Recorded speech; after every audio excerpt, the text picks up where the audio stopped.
Around a month ago, Blizzard had their community council chat where they first mentioned that we was going to get random dungeon finder. Since then, it's been something I've spoke about a lot, and it's something that a lot of people are looking forward to. We knew it was going to be something that came eventually, it really was just a matter of when. We know it's launching at the same time now as it did back in the day. It launched with ICC originally, which was 3.3, and it's launching with Phase 4, which is the ICC patch, the equivalent of 3.3 back in the day. We've been through a long, painful wait though with this, because in my opinion, I'll never change my mind. It's something we should have had from Phase 1. Even if it wasn't for max level and it was only for the leveling journey, in whatever capacity you would have been okay with it being implemented, would have been okay with me. Instead, Blizzard went off on this wild tangent of making an LFG tool that, whilst on the face of it works a little bit, and yes, people do use it, but the implementation was still pretty poor. Well, what they could have used is what they're going to be using now. The LFG tool that we're going to have in Phase 4, I've not seen anybody talk about. In fact, shout out to Scottejaye on Mancrick, who actually suggested that I even made this video, because everyone's focusing on random dungeon finder and the gamma dungeons and getting flares and comets and stuff like that from doing 5-mans.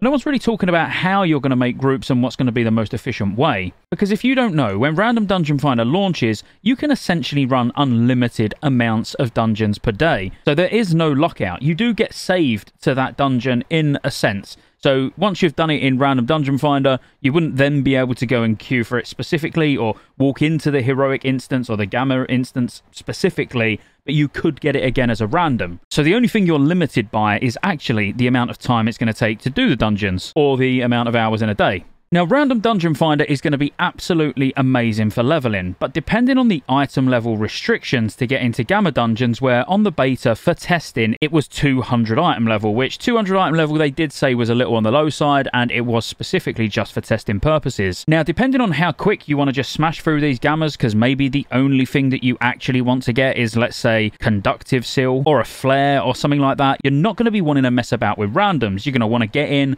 bing bang bosh, get out. So in fact, for these Gamma Dungeons early on in the first few days or even couple of weeks, Random Dungeon Finder might not be the best way for you to do Gamma Dungeons. Instead, you're probably going to want to do sort of world tours as you ordinarily would have, and then if for some reason you struggle keeping a group together or you're saved to all of them, you've still got Random Dungeon Finder to fall back on because the lockout won't be counted. You'll be able to do more heroics even if you've done a world tour with an absolutely pumper group. So I think actually understanding the new LFG tool and seeing how good it actually is worthwhile. Now, this basically is the retail LFG tool. So it's not the butchered version of it that we got in Phase 2 or 3 or whenever it was when Blizzard decided, nope, we're not doing Random Dungeon Finder. Instead, you can have this abomination. This is actually a really good functioning tool. If you want to create a group to something, you literally just pick what it is, including holiday events, which is also a very good thing. And then you can list yourself. If you go to looking for group, you can just see here someone's looking for more for Current Diabrew. You can literally just go and see all of the groups that are going, what it's for, what they've already got. So you can see these have already got a tank, and we know you can see this in the current LFG tool.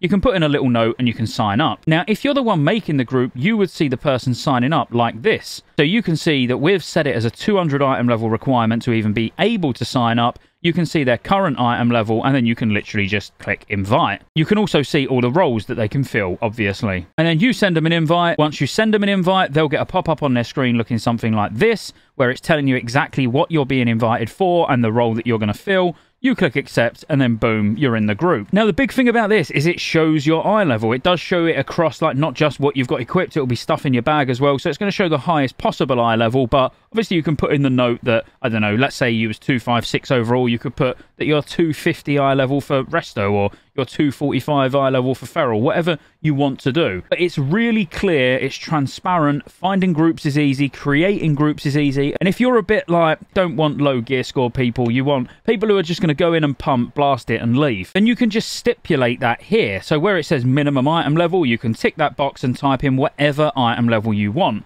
So if you was going to say, let's do a Gamma World Tour, you might want an average item level of, let's say, 245, 246. Yes, it's on the high side, and you're going to be now limiting the amount of people that are actually going to sign up. But you know the only people that can physically see your sign up are people with the amount of eye level that you've stipulated. I mean, I think this is going to be great. I think this is going to be the way to go for making those gamma dungeons and smashing them out before ICC launches, because a lot of us are going to be wanting to get those big ticket items that we've missed so far ready for release night on Thursday. You're going to have a day or two, depending on whether you're EU or NA. You're on limited time, so you need to smash through these as fast as possible. I know this might then be excluding people's ults or fresh characters gearing up or whatever, but there will be people that will set that threshold lower. There'll be people that are running gammas just strictly in RDF. There'll be people that don't mind who they take. You know, they might set the threshold at 200 item level. So actually you could get in, let's say, the LFG tool to a gamma world tour easier than you could get in Random Dungeon Finder, because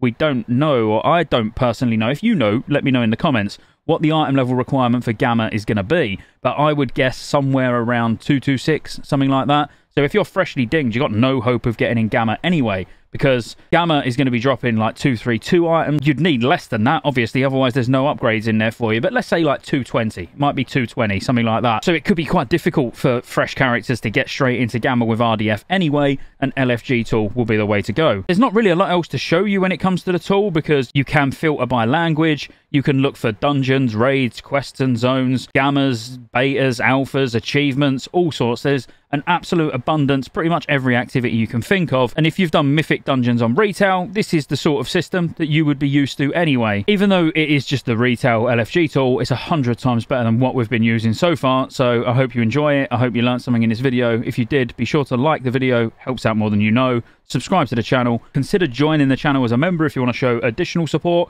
And I'll see you on the next one.